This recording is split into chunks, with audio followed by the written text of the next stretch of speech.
afin, Seigneur, qu'il annonce des oracles sans crainte et ni faveur.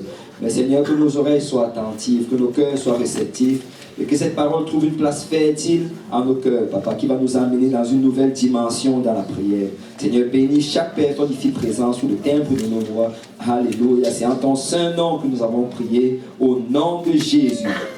Alléluia. Tous au nom de Jésus. Au nom de Jésus. Si on peut tous ensemble battre nos mains. Alléluia.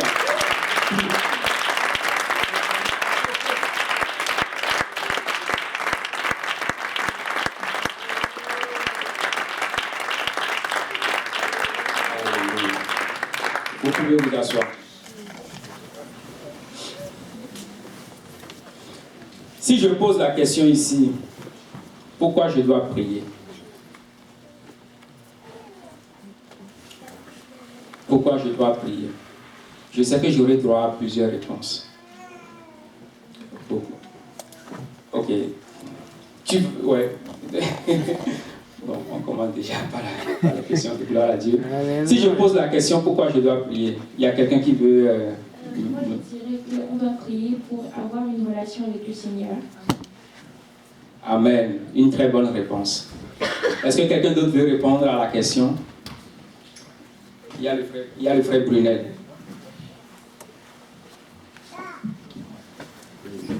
Je comprends que je dois prier parce que c'est très important.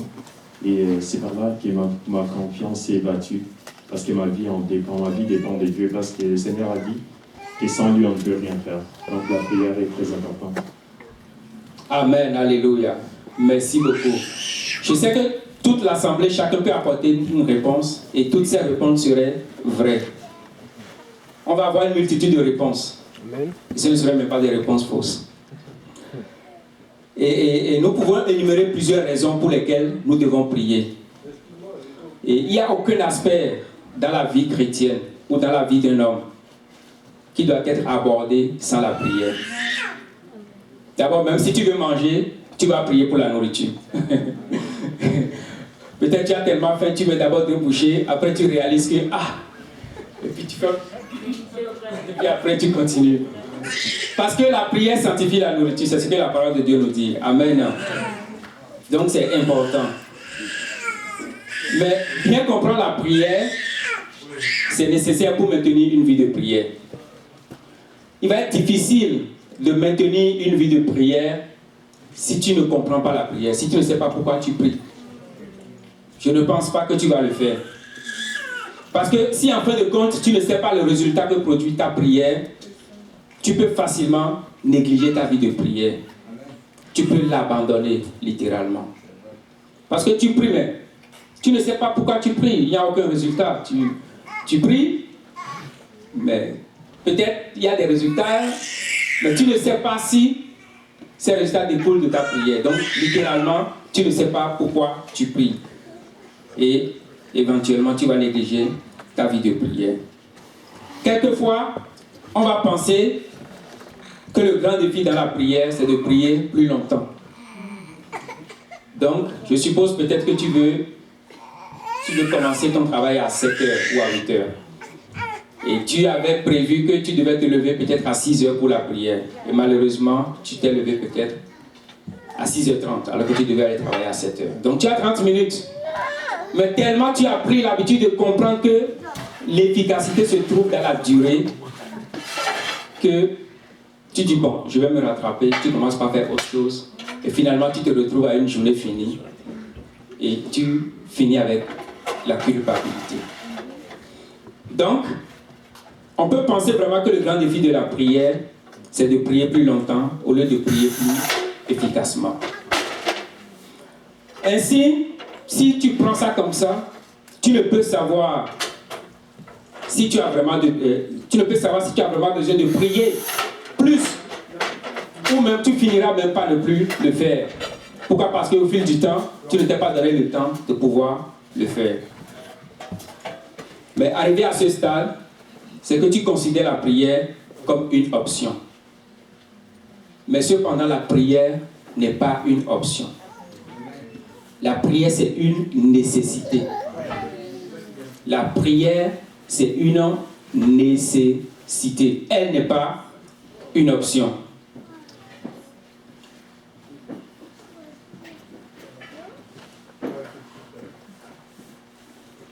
Lorsqu'on va regarder dans le livre de Matthieu, chapitre 6, à partir du verset 6, qu'est-ce que le Seigneur nous recommande ici? Mais quand tu pries, Matthieu 6, verset 6, mais quand tu pries, entre dans ta chambre, ferme ta porte et prie ton Père qui est là dans le lieu secret, et ton Père qui voit dans le secret te le rendra. Le Seigneur dit, quand tu pries, il n'a pas dit si tu pries. Donc ça veut dire qu'il va y avoir un temps où tu dois prier. Ce n'est pas conditionnel en fait. C'est temporel, c'est obligatoire, c'est nécessaire.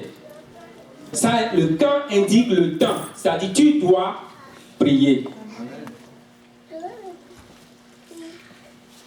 Nous allons parcourir certains points essentiels. Nous allons regarder les effets que produit la prière sur notre vie. Non seulement sur notre vie, sur notre entourage, et même sur Dieu. Ta prière produit un effet sur Dieu. J'ai été très surpris de comprendre cela parce que je ne le savais pas moi non plus. Et lorsque j'ai réalisé que ma prière peut produire un effet sur Dieu, alors j'ai rendu grâce à Dieu. Le premier que nous allons aborder aujourd'hui va être la prière qui fait fléchir Dieu. Ta prière va faire fléchir Dieu. Jusqu'à présent, j'ai découvert que tout genou fléchit au nom de Jésus. Donc Dieu, il est le Maître suprême. Et au nom du Seigneur Jésus-Christ, tout genou va fléchir. Sur la terre, sous la terre, au ciel, partout, partout, partout, tout genou va fléchir.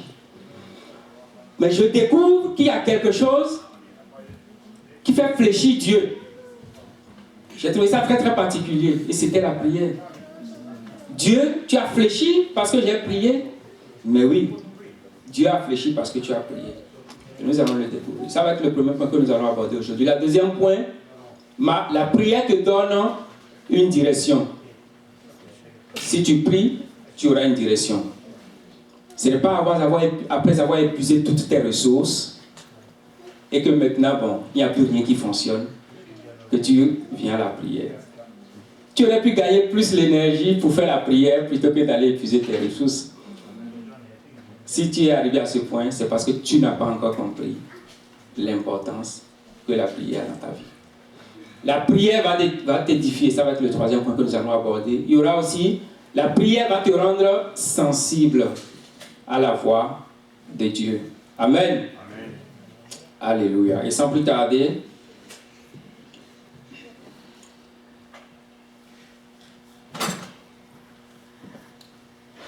nous allons regarder dans les Écritures l'histoire d'un personnage. Un personnage,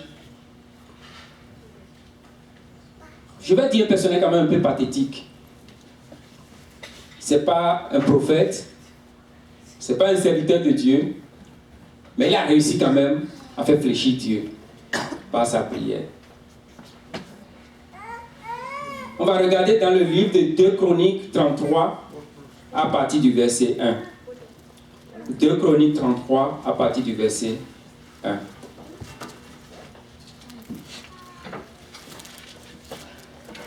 La Bible dit Manassé avait 12 ans lorsqu'il devint roi. Et il régna 55 ans à Jérusalem. Il fit ce qui est mal aux yeux de l'Éternel, selon les abominations des nations que l'Éternel avait chassées devant les enfants d'Israël. Verset 3. Il rebâtit les hauts lieux qu'Ézéchias, son père, avait renversés.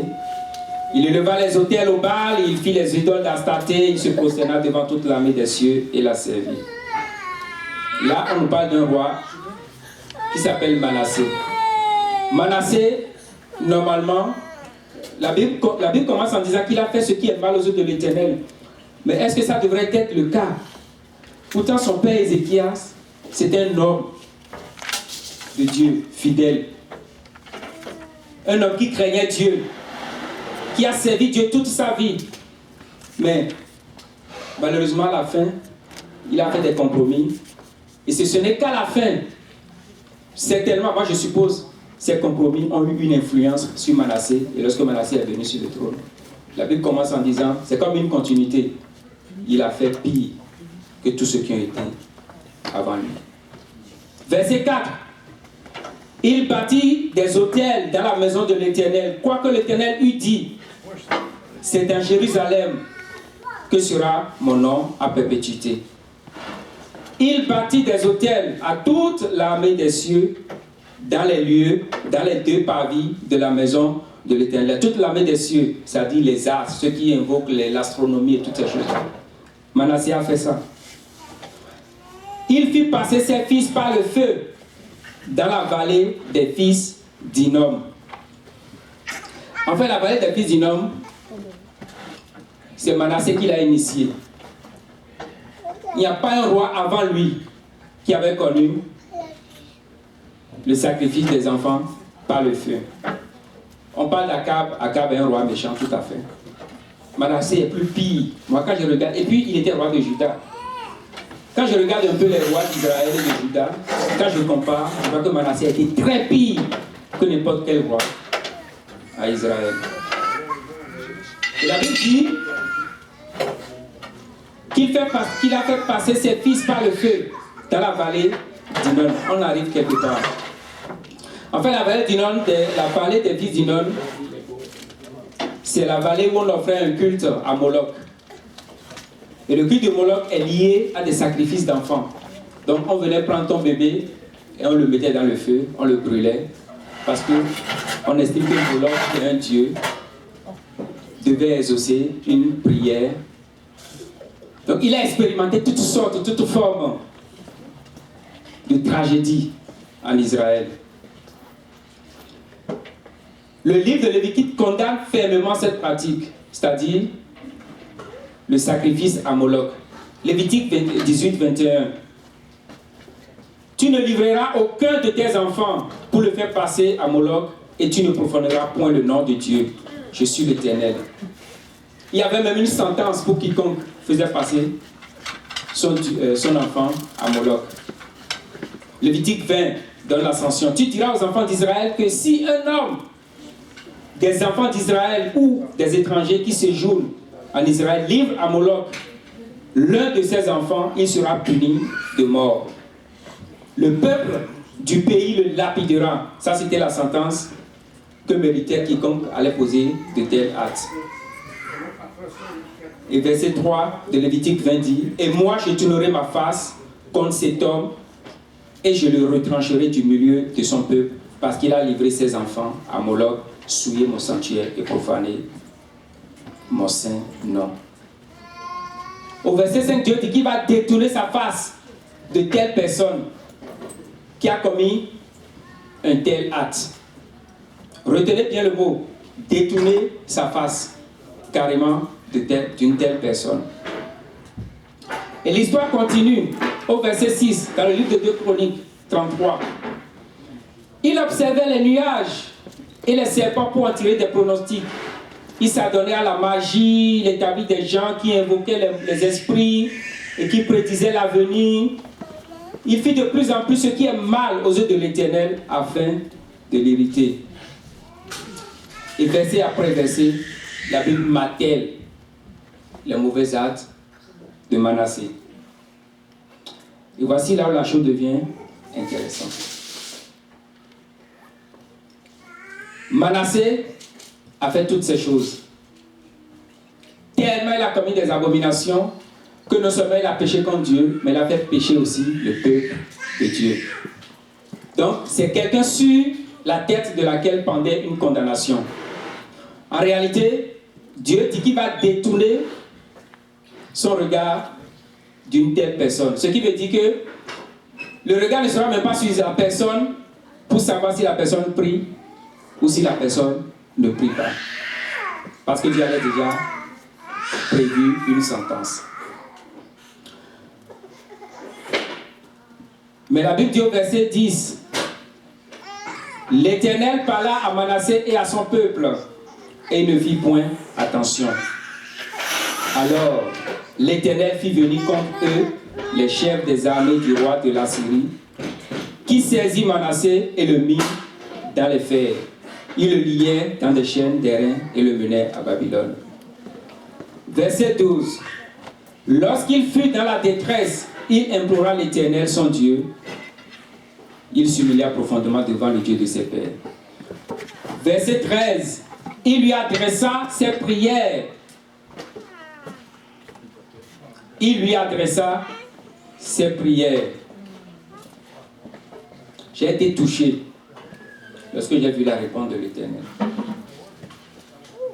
Il avait dit, et l'Éternel, se laissant fléchir, exauça les supplications de Manassé et le ramena à Jérusalem, dans son royaume, et Manassé reconnut que l'Éternel est Dieu.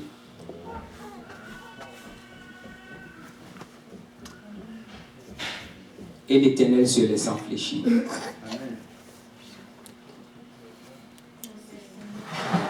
Peut-être que tu ne comprends pas encore ce que ça veut dire. Se laisser fléchir. Se laisser fléchir, ça veut dire céder. Perdre de sa force sous une pression.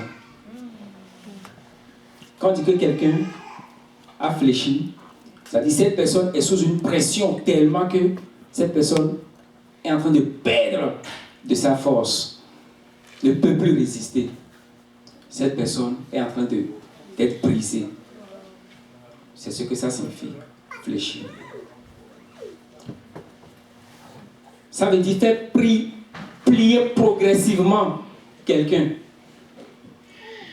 Regardez ce que ça dit dans le verset, dans la version Observad. Le même verset, verset 13. La Bible dit, Manassé lui adressa ses supplications. Et Dieu fut fléchi par sa prière et exauça sa supplication.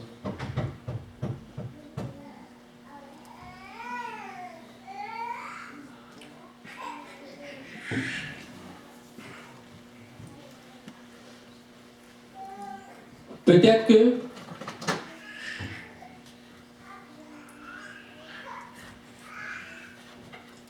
tu regardes ta vie de prière et tu trouves qu'elle est insignifiante, qu'elle ne produit aucun effet.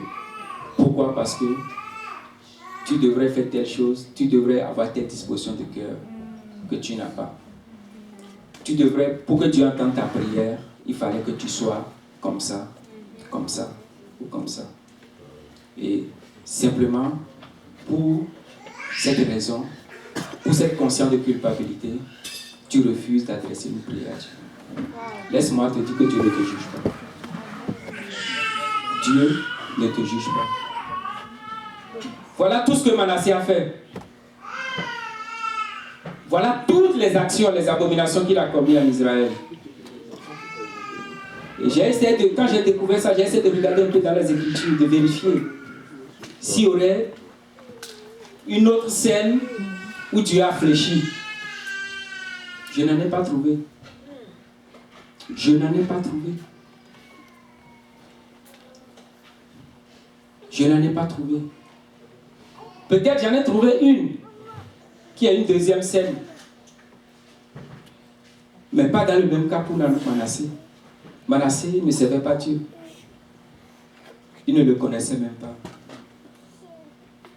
Pourquoi j'aborde ce sujet et pourquoi j'insiste là-dessus?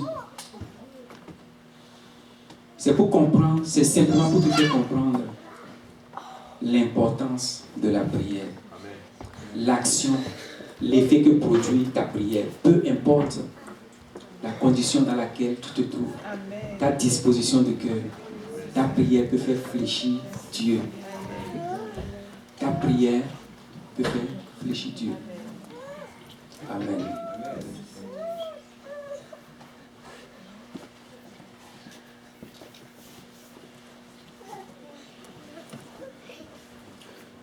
Je réalise que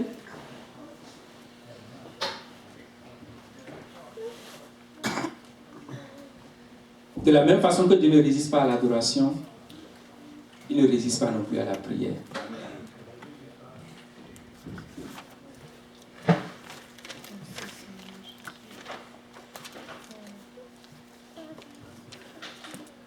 Tu regardes peut-être un ami.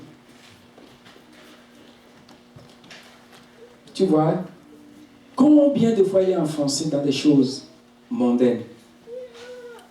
Et tu te dis, ma prière n'aurait aucun effet sur cette personne. C'est un mensonge de l'ennemi. Amen. Tu regardes tes parents, tu vois ce qu'ils sont en train de servir en ce moment. Tu vois, dans leur maison, peut-être ils ont même érigé l'idole. Parce que c'est ce que Manasseh avait fait. Lui, il a même osé le faire dans la maison de l'Éternel. C'est comme à l'église ici aujourd'hui. Qu'il vient mettre le Bouddha ici, il demande à tout le monde d'y verser de l'huile rouge. Chez nous, c'est de l'huile rouge.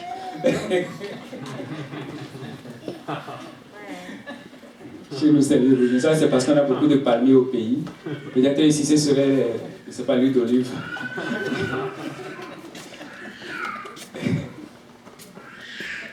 Tu regardes ton ami, tu regardes tes parents, et tu vois combien de fois ils sont enfoncés. Ils ont des idoles chez eux à la maison. Et tellement tu as prié peut-être pendant des années, et tu es désespéré. Et à un moment donné, tantôt tu pries, tantôt tu ne pries pas. Parce que tu ne crois plus que Dieu peut faire quelque chose pour eux. C'est un mensonge. Si tu as prié hier pour tes parents, tu peux prier encore aujourd'hui pour tes parents. Si tu as jeûné hier pour tes parents, tu peux jeûner encore aujourd'hui pour tes parents. Si tu as prié, si tu as pleuré devant le Seigneur pour tes parents hier, aujourd'hui encore tu peux le faire.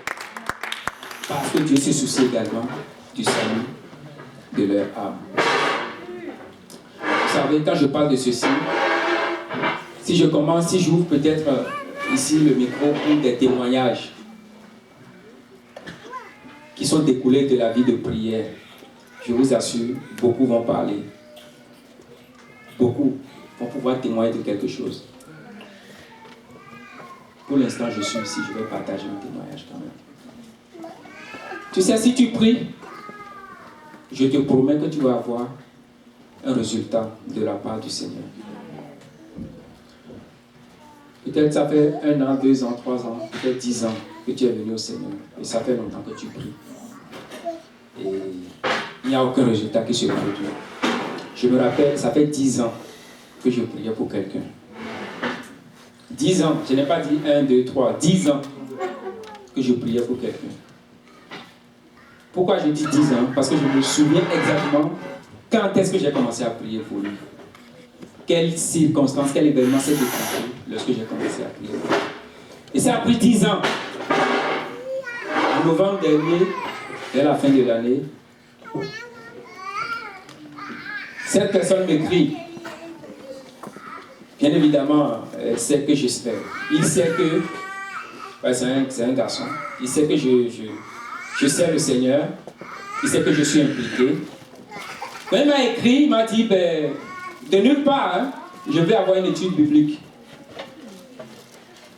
J'ai dit, ok, tu vas avoir une étude biblique, je vais te donner une étude biblique. On a commencé. Quand il m'a dit ça, j'ai partagé ça à ma femme.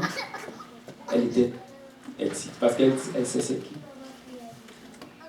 Après 10 ans, on a commencé l'étude biblique. Première étude biblique. On le fait parce qu'il habite en France.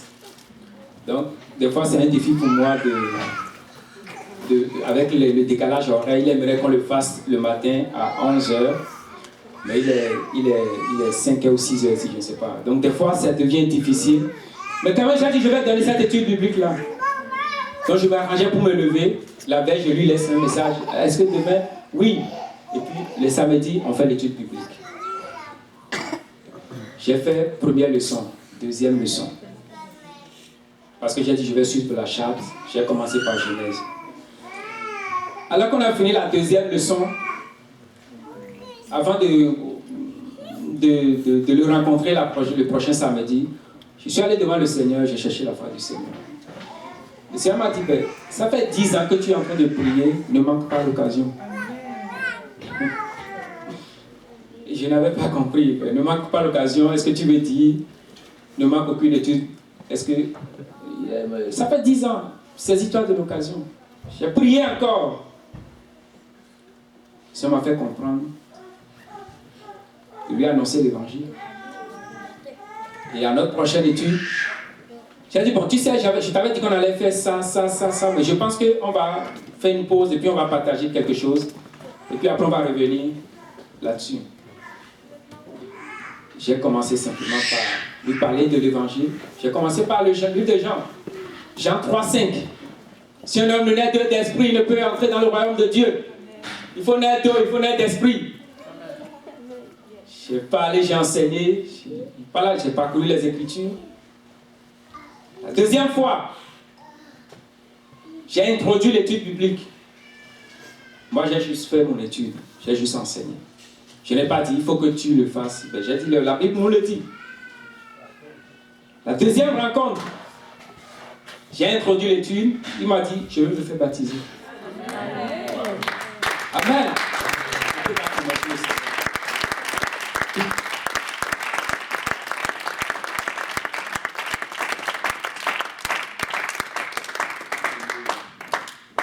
Il m'a dit, je veux me faire baptiser. Ah, merci Seigneur pour 10 ans de prière. Amen. Et quand j'étais à Troyes, en 2018, c'est une ville de la France, j'étais allé à une église. Et une fois, j'étais parti avec cette personne à l'église là-bas. J'ai dit, tu te rappelles où est-ce qu'on était parti en 2018? Il a dit oui. Il a dit, envoie-moi toutes les informations, je vais y aller. J'ai communiqué, parce que je suis en contact avec les frères et les sœurs de l'église là-bas. Le pasteur de cette église était déjà venu prêcher ici une fois à la conférence francophone. C'est le pasteur Denis Despinol. J'ai contacté la sœur en Christ, que ma femme connaît très bien, parce qu'après on est reparti en 2019 en France là-bas, et puis je l'ai amenée aussi là-bas. Et donc elles ont fraternisé, donc elle la connaît. Je lui ai écrit, j'ai dit, bon, j'ai quelqu'un qui veut se faire baptiser, et j'aimerais que tu prennes cette affaire au sérieux. Elle ne m'a pas répondu rapidement, et puis moi, j'étais... Tu sais, quand quelqu'un veut se faire baptiser, là, tu ne perds pas le temps. Tu le fais tout de suite. C'est ce que la Bible nous dit. Le jour même, le soir même, à l'heure même, tu le fais. Amen. Bon, je consultais tout le temps mon téléphone pour voir si elle m'a répondu le lendemain finalement. Et ce jeune homme est parti là-bas. Et il a pris les engagements pour se faire baptiser. Je raconte ce témoignage, je peux en raconter tellement. Mais vous savez, moi je crois que le but principal de la prière, c'est le salut des âmes. Tout ce que nous faisons va passer. Mais la seule chose qui ne va pas passer, ça va être les âmes. Parce que les âmes sont éternelles. Si tu évangélises, c'est pour gagner une âme. Si tu prêches, c'est pour gagner une âme. Si tu enseignes, c'est pour gagner une âme. Tout ce que tu fais dans le royaume de Dieu, c'est pour gagner une âme. Je vais poser la question, une deuxième. On est toujours sur le point 1. Je n'ai pas beaucoup de temps. Bon, je vais aller plus vite. Mais si aujourd'hui, tous autant que nous sommes, si le Seigneur vient là, si le Seigneur t'apparaît là tout de suite, il te pose la question. Demande-moi ce que tu veux et je vais te le donner. Qu'est-ce que tu vas lui demander? Je sais que la question a déjà été posée à une personne. Il a demandé la sagesse. Il est devenu riche. Je ne sais même pas s'il a été sauvé avec sa sagesse et avec sa richesse. C'était le roi Salomon. Si le Seigneur vient à toi ce matin et te pose la question, demande-moi ce que tu veux et je te le donne tout de suite. Est-ce que tu vas lui dire, Seigneur, fais de moi un homme de prière?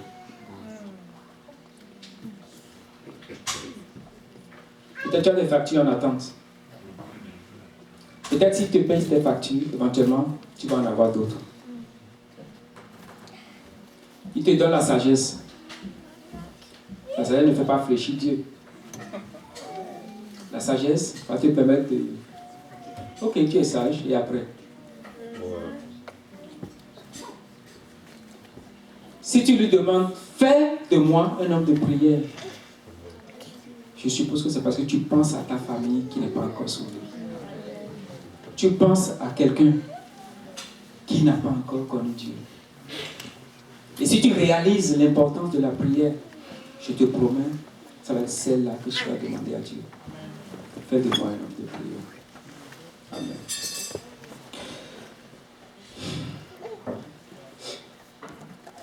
Je ressens qu'on doit juste, même si c'est 30 secondes, prier juste quelques secondes.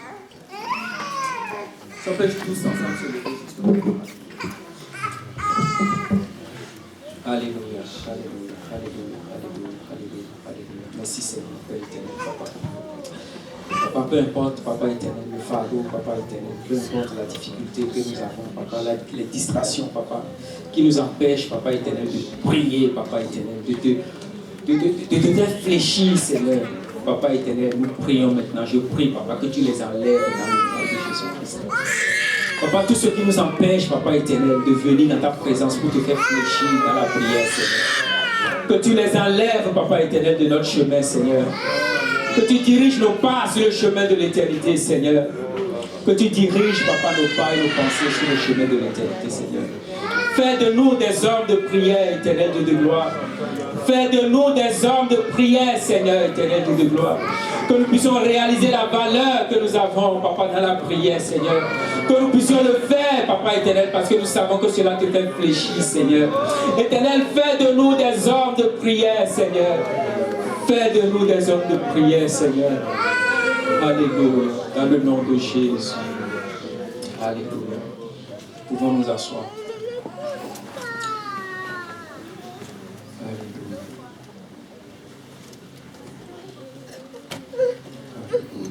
Je veux pas.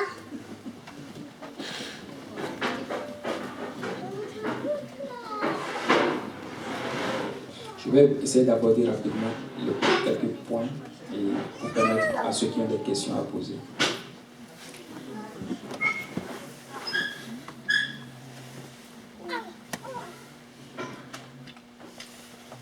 Vous savez,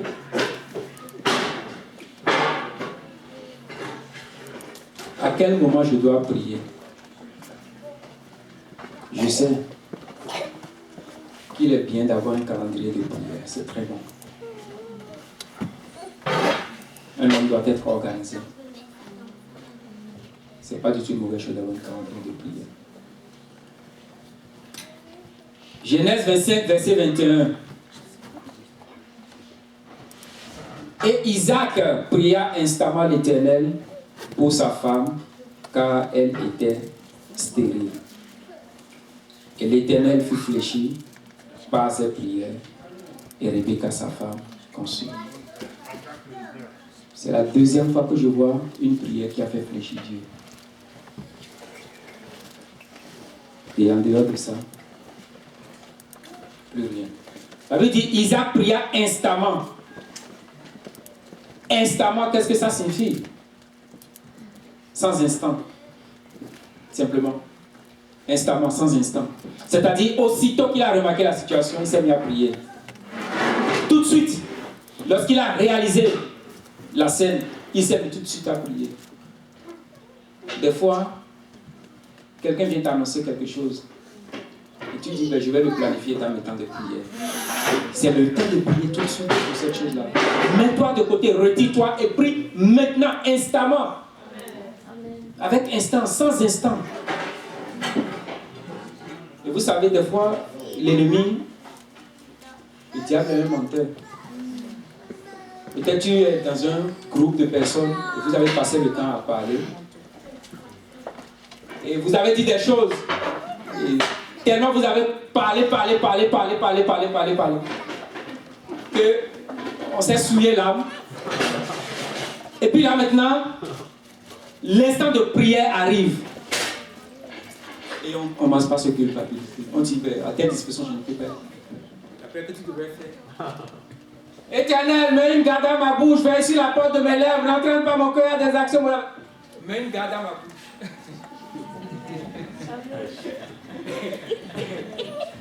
La bouche qui parle beaucoup ne manque pas de péché. Vous savez, nous devons être dans une disposition où nous devons déclencher la prière instantanément. Aussitôt que quelqu'un t'annonce quelque chose. Lève-toi et écoute. La personne qui est dans la difficulté, qui ne sait pas quelle fraction de seconde il a. Et ta prière peut changer instantanément la situation. J'ai déjà connu des cas comme ça, hein, où c'est arrivé instantanément, sans délai. Ça va changer. On va passer au deuxième point. Waouh, on a fait un point en 1 heure de temps. Je pense que là, on a des problèmes. La prière. Tu vas aller un peu vite. Hein? La prière te donne la direction. Est-ce qu'il y a quelqu'un qui a déjà voulu faire quelque chose? Ou qui est devant une situation, mais qui ne sait pas vraiment qu'est-ce qu'il faut faire, comment il faut gérer ça. Et puis c'est difficile. La prière te donne direction. 2 Samuel 5. David consulta l'Éternel en disant: monterai-je contre les Philistins? Les livreras-tu entre mes mains? Et l'Éternel dit à David: monte, car je livrerai les Philistins entre tes mains. Le mot hébreu qui est utilisé ici, David consulta, ça dit consulter, c'est le mot Charles. Je ne parle pas hébreu. Je peux juste lire, peut-être que ce n'est pas comme ça, il le prononce là-bas. Mais c'est le mot Charles. S-H-A-A-L. Et ça veut dire prier. David consulta l'Éternel. David pria l'Éternel en disant: monterai-je contre les Philistins? Les livreras-tu entre mes mains? Et la réponse de l'Éternel a été automatique. Et l'Éternel dit à David: monte, car je livrerai les Philistins entre tes mains. Vous savez, je te promets que si tu prends le temps, dans un moment de réflexion, pour demander la direction à Dieu dans la prière, Dieu va te répondre. Déconnecte-toi juste de ce que tu veux faire dans ton intention, dans ta propre réflexion. Et concentre-toi dans la présence du Seigneur. Vous m'invoquerez. Vous m'invoquerez si vous me... de tout votre cœur. Des fois, après avoir épuisé toutes nos ressources, c'est en ce moment qu'on vient maintenant devant Dieu pour chercher la volonté de Dieu, pour chercher la direction. Mais cependant, la première chose qui devait être faite, c'était la direction devant le Seigneur en premier. La prière te donne direction. Je vais juste rapidement pas parler d'un point avant qu'on ne pose les questions. C'est sûr que par la grâce de Dieu, on pourrait personnellement, je veux dire individuellement, je pourrais partager certaines choses avec vous personnellement. Et on va regarder ça ici. La prière va te rendre sensible à la voix de Dieu.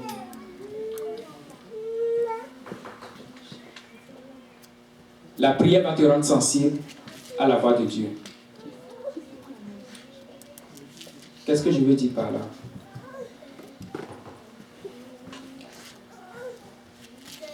Je me rappelle, je vais donner ce témoignage encore une fois, et peut-être on va clôturer avec ça pour permettre au pasteur Achille de nous édifier avec l'évangélisation. Je ne peux pas aborder tous les points aujourd'hui. La prière te rend sensible à la voix de Dieu. Il y a un ami que j'ai rencontré, que j'ai connu, que je n'ai plus vu pendant 20 ans. Avant, c'était 10 ans. Maintenant, c'est 20 ans. Et un jour, j'étais à la maison. Il habite au Bénin. Mais en temps, c'est au Bénin à l'école, quand j'étais en classe de 3e, on a fréquenté, on a commencé, je pense, on a fait 4e, 3e. Et son père était le professeur, il était mon professeur de biologie. Il s'appelle Anno, mon ami en question. On était camarades de classe. Donc moi, j'ai quitté la ville où j'ai étudié parce qu'après, je suis parti. Je suis venu dans la grande ville. Mais après avoir quitté la ville, pendant tout ce temps, après 20 ans, plus de nouvelles, plus rien. Un jour, j'étais en train de prier. J'étais venu au Canada déjà. Hein. Ça, c'était en 2014. Et un jour, j'étais en train de prier, et puis le Seigneur me dit, parle à telle personne. J'ai dit, mais tu parles d'Arnaud? Ah non, je ne sais même pas comment je vais. Ça fait 20 ans, il n'y avait même pas de cellulaire à l'époque. Il n'y a pas de numéro, il n'y a rien. Comment je vais lui parler? Je ne sais pas comment je vais le trouver. Où est-ce que je vais aller le trouver? Moi, je suis au Canada, lui, il est au Bénin, je ne sais pas où est-ce qu'il est. Le Seigneur m'a dit, parle-lui. Je suis parti devant le Seigneur en prière pour savoir comment j'allais lui parler. Cependant, je réalise que je devais lui laisser un message. Je suis parti sur Facebook.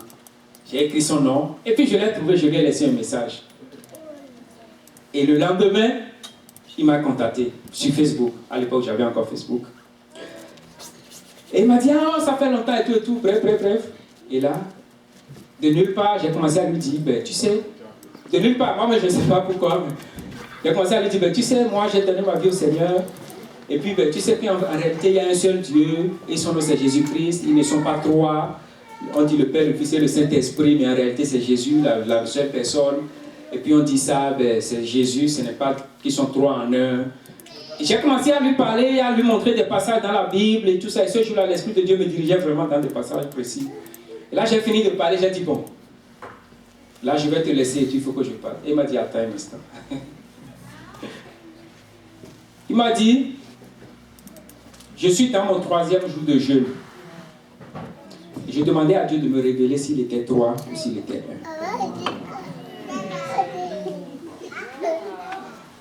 Il m'a dit, aujourd'hui, là, c'est mon 3e jour de jeûne. Et je demandais à Dieu, parce qu'il était dans une assemblée où on lui prêchait 3 dieux, comme vous savez. Et à un moment donné, quelque chose en lui, il a commencé à réfléchir, parce que c'était devenu salutaire pour lui. Il questionnait le Seigneur, il a pris un temps de prière et de jeûne. Et ce samedi-là, c'était le 3e jour. Quand je lui ai parlé, il m'a dit, ben, moi-même quand il m'a dit ça, vous savez, j'étais comme ça. Il dit, donc Dieu, c'est toi qui parlais. Oui. La prière va te rendre sensible à la voix de Dieu. Amen. Il y a beaucoup de choses, mais on pourrait parler de quand est-ce qu'il faut prier. Je vais laisser. On va prendre les questions s'il y en a. Et puis, sinon, pour prier, levez-vous tous et priez. Priez quand tout le monde dort encore. C'est bon. Quand tout est calme. C'est ce que le Seigneur faisait. Si tu n'es pas en mesure de le faire très tôt le matin, fais-le la nuit quand tout le monde dort. Quand tu regardes la parabole du blé de l'ivraie, à quel moment l'ennemi est parti semer l'ivraie? C'était la nuit. La Bible dit clairement, pendant que les hommes dormaient, il est levé, il est parti semer l'ivraie. Donc l'ennemi agit dans la nuit, alors que les gens sont dans un profond sommeil. Que cela ne soit pas pour nous un sommeil spirituel. Tu peux prier. Ce n'est pas facile, je n'ai jamais dit. Il va y avoir des temps où tu n'auras pas envie de prier. Je rends grâce à Dieu pour ma femme. Je règle mon alarme. Et quand ça sonne les matins, des fois, tellement la soirée a été difficile. Et je suis tellement fatigué. Et il fait froid, surtout en hiver. Et puis mon alarme sonne. Je coupe ça d'abord un peu. Là, je passe ma main comme ça. Je vois que ma place, l'autre côté est vide. Là, je reste silencieux un instant. Et ce que je perçois de loin, c'était parler en langue. Ma femme était déjà debout en train de prier. Et Dieu permet que ces moments, je ne sais même pas quand je lui ai dit que je suis fatigué, je ne veux pas me lever pour prier. C'est juste parce que Dieu permet ces moments-là. C'est un relais. Ma femme, elle prie, elle prie. Et quand je vois ça, je mets ma couverture. Alléluia. Et je tiens encore 30 minutes de sommeil. Et après, je me lève. Elle a couvert ce temps que je devais couvrir. Je rends grâce à Dieu pour ça.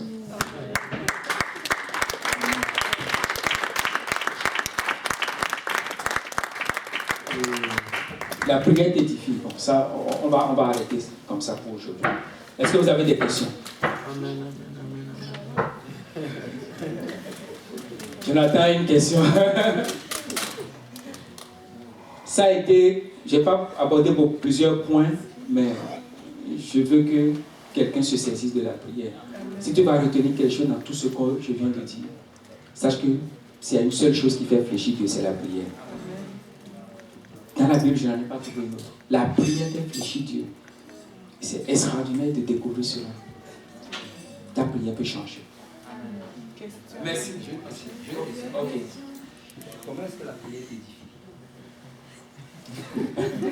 Merci beaucoup, Pasteur Lionel, pour la question. C'est un point que je n'ai pas abordé justement. Et je me disais certainement que dans la question, on allait l'aborder. De quelle façon la prière t'édifie? Tu sais, des fois, tellement tu es fatigué après une longue journée et tu n'as pas envie de prier. Et tu ne veux pas prier du tout. Dans des moments comme ça, tu connais toi de ton intelligence. Prie en langue. Cela veut dire que celui qui prie en langue, qu'est-ce qu'il fait? Il s'édifie lui-même. Tu pries en langue, parce que quand ton intelligence est en activité, c'est sûr que tu es épuisé. Mais quand tu commences à prier en langue, tu es en train de t'édifier. Ton être intérieur est en train d'être édifié. Et tu pourras aller évangéliser.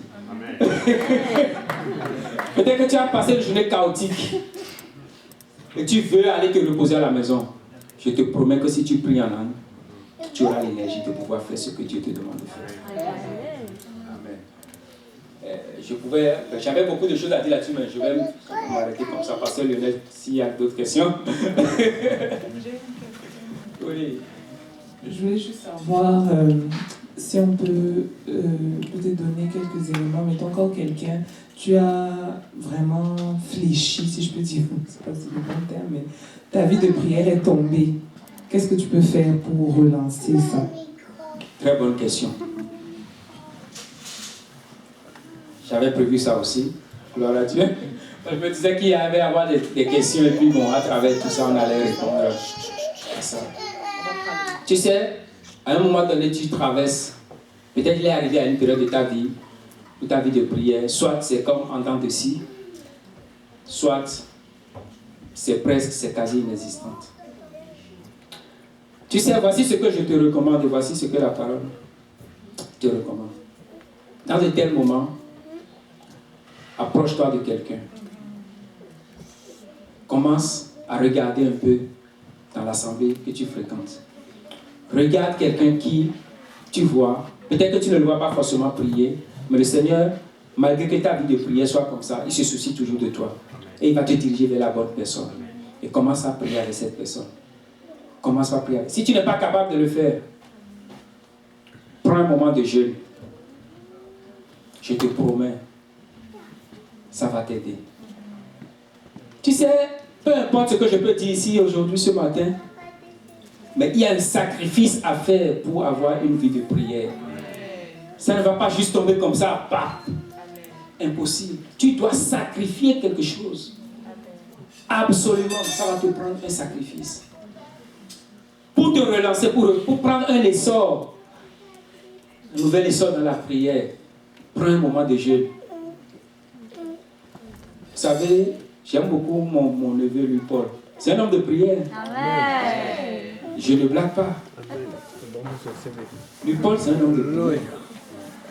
Le diable essaie de faire des choses dans sa vie. Mais vous savez, quand Dieu va enlever la main du diable, c'est une bombe. Un jour, il est venu me voir, il m'a dit, je lui ai posé, je ne sais plus si je lui avais posé la question.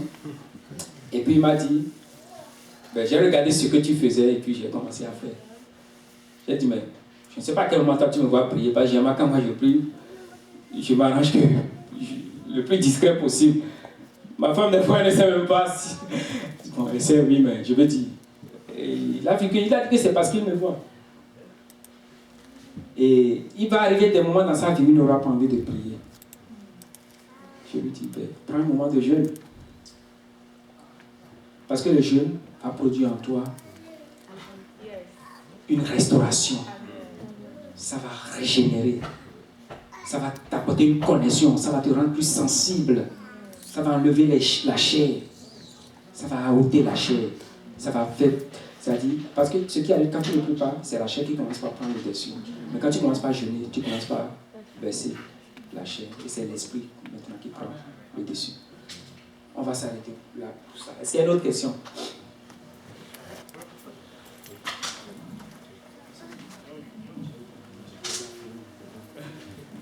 Oui, moi j'avais une question par rapport au fait de comment, parce qu'on nous a enseigné une fois à JPNL, comment prier, commencer par l'adoration et tout.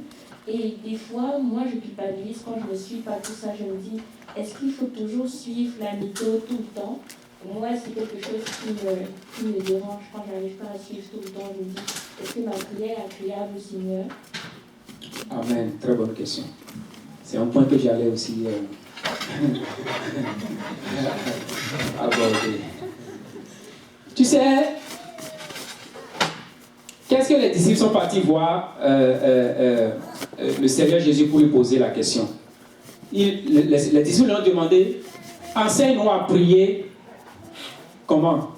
Comme Jean a enseigné à ses disciples. Tu vois? Les disciples ont demandé au Seigneur Jésus-Christ de leur enseigner à prier comme Jean-Baptiste. Ça veut dire quoi? Ça veut dire que Jean a enseigné à ses disciples à prier. Et eux, ils veulent aussi que le Seigneur... Ça veut dire que tu dois apprendre à prier. Quand tu es quelque part, comme l'exemple précédent, tu regardes. Le pasteur Pablo a dit ici une fois que quand il était venu comme nouveau converti, il ne savait même pas prier. Et il se rapprochait du pasteur Kaosi. Et il tendait l'oreille et il écoutait comment il priait. Et puis lui aussi, il a commencé à dire la même chose. Lui aussi, il a commencé à dire la même chose. Donc, tu te rapproches des gens, des anciens. Tu écoutes la façon dont ils prient. Ça, c'est une chose. La deuxième chose, qu'est-ce que le Seigneur dit à Josué, dans le livre de Josué 1, au verset 9? Il dit que ce livre de la loi ne s'éloigne point de ta bouche. Médite-le jour et nuit, afin d'agir conformément selon tout ce qui est écrit. Mais quand la Bible dit médite-le jour et nuit, la Bible dit vocalise-le, répète-le. Que ça ne s'éloigne pas de ta bouche, de tes lèvres. Fortifie-toi et prends courage. Normalement, c'est Dieu qui devait nous fortifier. Mais il te dit fortifie-toi, toi. Et il te dit, mais comment tu vas te fortifier? Par le livre de la loi. Que ce livre ne s'éloigne pas de ta lèvre, de ta bouche. Tu dois méditer jour et nuit. Donc c'est, en fait, prie, dis ce qui est dans le livre là. Jour et nuit. Et le Seigneur va te développer ta façon de prier. Il n'y a pas une façon technique où tu vas aller à l'école pour savoir comment prier. Ça n'existe pas. Il y a des prières et tu peux... Bon, en fait, je voulais juste ajouter quelque chose parce que la raison pourquoi le Seigneur leur a, comme le frère Gilles est en train de le dire, la raison pourquoi il leur a donné cette méthode, c'est parce qu'ils ont posé la question que enseigne-nous à prier, parce que nous voulons que tu nous enseignes. Mais à la base, la prière, c'est vraiment parler à Dieu. À la base, c'est juste, tu es assis avec ton père, tu lui parles. Bien sûr, il y a une mauvaise manière de prier. Si la prière, c'est juste le moment où tu demandes tout ce que tu veux juste à Dieu, ça, ce n'est pas ça. Parce que notre relation avec Dieu, ça ne doit pas être la relation où on vient juste demander les choses qu'on veut. Mais la prière, c'est vraiment une communication avec Dieu. Il y a plusieurs modèles de prière que les gens utilisent aujourd'hui. Celle que nous voyons dans la parole que le Seigneur a enseignée, nous disons la prière du disciple. On certains l'appellent la prière du Seigneur, mais bon, c'est la prière comme il a enseigné à ses disciples. D'autres suivent le modèle du tabernacle. Je ne sais pas s'il y a des gens qui ont déjà entendu parler de ça. C'est ça. Il y a plusieurs modèles. Mais quoi qu'il en soit, peu importe le modèle que tu veux suivre, il faut prier. Amen. Il faut prier. Et il y a des choses de base, en fait, que tu vas voir dans tous les modèles. C'est l'adoration. C'est ta prière, ça doit être, tu dois adorer le Seigneur. La prière, tu dois soumettre ta volonté à celle de Dieu. En fait, dans tous les modèles, ça doit avoir cela. Il faut la repentance. Il y a des choses de base qui, peut-être qu'un jour on aura le temps de bien enseigner sur la prière, mais vraiment on doit comprendre que la base, c'est que c'est un moment de communication avec Dieu. Si tu as sauté une étape, ne te culpabilise pas par rapport à cela. Parce qu'en réalité, tu es en train de parler à ton Père. Et tu sais quoi? Moi, souvent, quand je finis ma prière, je m'assure de parler en d'autres langues. Parce que ça va couvrir tout ce que j'ai manqué.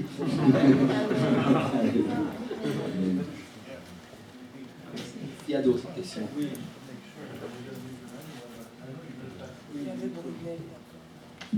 Merci. Papa, moi j'avais une question. Je voulais que tu puisses nous éclaircir un peu quand tu as parlé qu'on pourrait penser que les grands défis de la prière, c'est la durée au lieu de l'efficacité. Mais il est arrivé un temps, là je parle de manière générale parce qu'incluant moi-même, que mettons par exemple on doit rendre un ministère, on va faire une prière rapide et puis on s'élance. Pourquoi faute de temps? Je dis, ces gens des prières-là, on est arrivé à une place où le Seigneur nous a donné un avertissement qui n'est pas dans des prières rapides, genre des prières de 5-10 minutes pour pouvoir rendre un ministère. Mais j'aimerais bien que tu puisses quand même nous éclaircir là-dessus un peu. Parce qu'avec le temps, il y a certains qui vont dire, mais on n'a pas besoin de prier longtemps. L'essentiel est qu'on puisse juste prier. Alors, prier de cette façon-là, est-ce que c'est efficace? Parlant de l'efficacité, est-ce qu'on va négliger le temps? On va dire que quand on prie de la bonne façon, même si c'est 2 minutes, est-ce que Dieu va créer ce genre de prière? Je veux que ça soit un peu clair. Amen. En fait, quand il dit que le grand défi de la prière, c'est d'aller chercher la prière dans la longueur plutôt que dans l'efficacité. Tu sais, s'il n'y a pas la longueur, l'efficacité ne va pas être dedans. Parce que si tu veux me dire que tu vas prier en 5 minutes et que tu vas avoir une direction, c'est possible, mais c'est que tu as déjà une vie de prière déjà sur la longueur. C'est pas que c'est subitement, ça te vient, puis tu prends 5 minutes, et puis tu reçois une direction. Ça n'existe pas.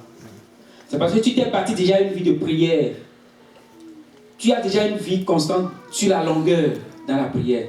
Donc l'efficacité ne peut pas apparaître en dehors de la durée de la prière. Impossible.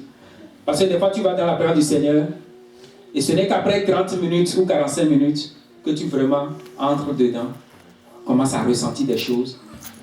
Et toi qui avais prévu 1 heure, tu te retrouves à faire 2 heures, 3 heures. Pourquoi? Parce que dans la longueur, tu vas aller trouver l'efficacité.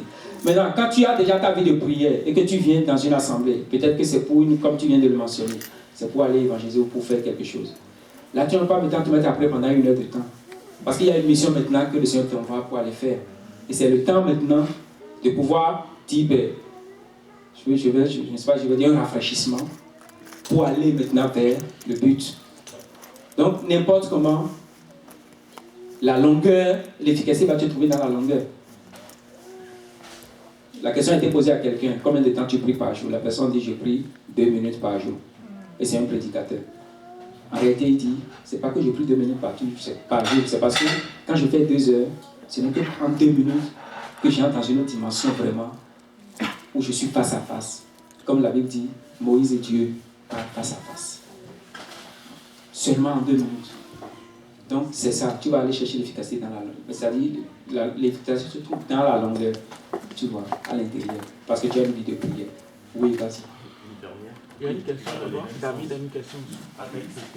Une dernière question. Oui. Une dernière qui va dans le même sens. Ça, c'était, on estime qu'on est une église qui prie, tout ça, mais on ne connaît pas vraiment tout, en fait. Je donne l'exemple, admettons par exemple, moi, je suis charnel dans mes habitudes quotidiennes, et je n'ai pas vraiment une vie des prières, mais je suis comme un fardeau pour vous, par exemple. Vous, toi, tu es conscient que moi, je prie, tu estimes, oh, frère, venez sur moi, il prie, et qu'on va aller en mission, on vient, on prie, admettons, juste un peu d'éteint, puis on s'élance, en fait.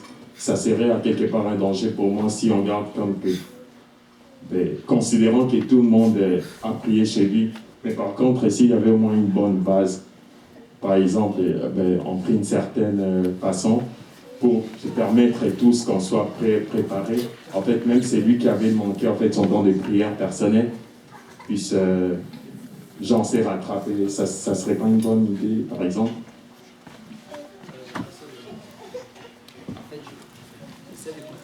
Oui, en fait, je crois que je comprends un peu, parce que j'ai déjà eu à avoir cette question-là dans le passé. Par exemple, le sens, ce serait que, bon, si on se réunit pour aller évangéliser, ce serait peut-être mieux de prier pendant 30 minutes avec tout le monde avant de sortir, parce qu'on ne sait pas si les gens ont prié. Je crois que c'est ça, la J'essaie de reformuler ta question. Non, pas parce qu'on ne sait pas, en fait. comme je dis par exemple, vous êtes bien, mais vous ne connaissez pas ma vie de prière, mais par contre, s'il y a une bonne base, ça peut permettre à tout le monde de connecter, même si c'est lui qui avait déjà prié. Je ne suis pas en train de dire qu'on établisse 30 minutes pour que tout le monde soit en mesure de prier. Mais genre avoir une base solide en fait dès le départ dans ce sens-là, pour éviter qu'on fasse ça vite et puis qu'on aille juste dehors ou en rend ministère par. C'est ça. Mais c'est d'abord important de comprendre que la prière, c'est d'abord pour sa propre relation personnelle avec le Seigneur. Parce que souvent on voit la prière comme pour le ministère. Mais la prière, c'est d'abord pour sa propre relation avec le Seigneur. Et tu sais, quand ta relation avec le Seigneur est à l'endroit où elle doit être, ben le ministère va en découler. Donc, si déjà, on ne doit pas regarder vraiment la prière comme bon, c'est. Parce que tu sais, on peut voir le réveil arriver. Tu sais, et les gens sont sauvés. Mais qu'est-ce que Paul a dit? Il dit, je traite durement mon corps et je le tiens assujetti afin d'être sauvé moi-même, afin de ne pas être rejeté après avoir sauvé tant d'autres. Donc, le fait de voir l'œuvre de Dieu arriver, ça ne prouve pas que notre relation avec le Seigneur est à la bonne place. Donc, on doit d'abord regarder à la prière par rapport à notre relation personnelle avec le Seigneur.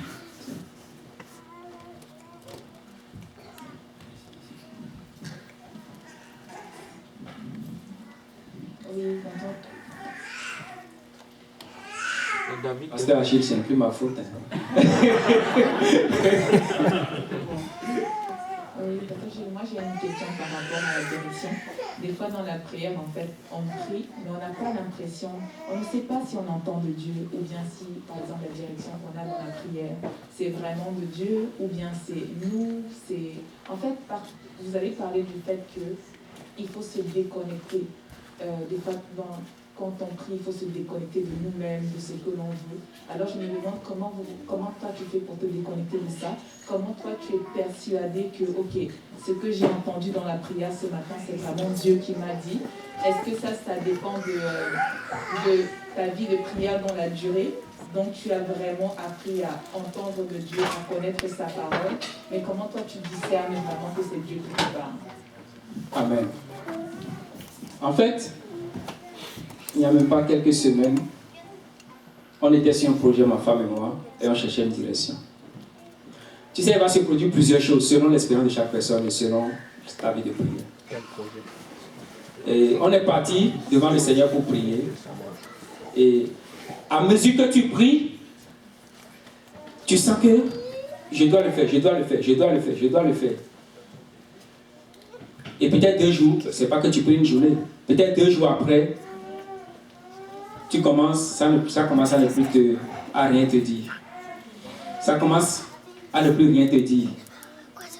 3 jours après, le sentiment du début, je dois le faire, je dois le faire, je dois le faire, n'est presque plus là. 1 semaine après, le sentiment disparaît. Ça veut dire quoi? Ça veut dire en réalité que tu sais que ce n'est pas la direction que Dieu veut pour toi. Et ça varie d'une personne à une autre. Tu sais, lorsque tu n'es pas en paix avec la chose que tu veux entreprendre, ce n'est pas de Dieu. Et quand je parle de ça, je parle déjà sur une base où ce que tu veux faire est en accord avec les Écritures. Ça, c'est par là déjà. Si ce n'est pas en accord avec les Écritures, c'est clair que tu n'as pas besoin de prier pour ça. Parce que tu le sais déjà. Maintenant, lorsque, même après avoir prié, tu vois que le désir est là et que tu vois que c'est quelque chose de très, très, très important. Et que tu vois que c'est quelque chose qui va influencer peut-être ta vie ou en général ou d'autres personnes. Tu peux demander un avis à un serviteur. Tu peux consulter quelqu'un. Et la personne, éventuellement, va confirmer oui ou non. Et tu vas dire, j'avais déjà ce sentiment. Ça veut dire que oui, c'est bon, je peux le faire. Non, c'est bon, je ne peux pas le faire. Donc, c'est dans ce sens-là que je suis en train de parler. Je ne sais pas si ça répond à la question. Ok. Parce que si tu le sens, tu le sens, tu le sens, tu le sens. Le premier jour, tu le sens, le deuxième jour, tu le sens, tu le sens. Et tu pries quand même, hein. C'est pas que tu le sens, tu ne pries pas. Quand tu pries, tu le sens, tu le sens, tu le sens. 2 jours après, tu ne le sens plus. 3e jour, tu ne le sens plus. 4e jour, ça devient bon, tant mieux. Là, tu vas savoir que bon, ce n'est pas essentiel. Ok. Bon, j'ai fini. Si on peut battre le peu, c'est gentil.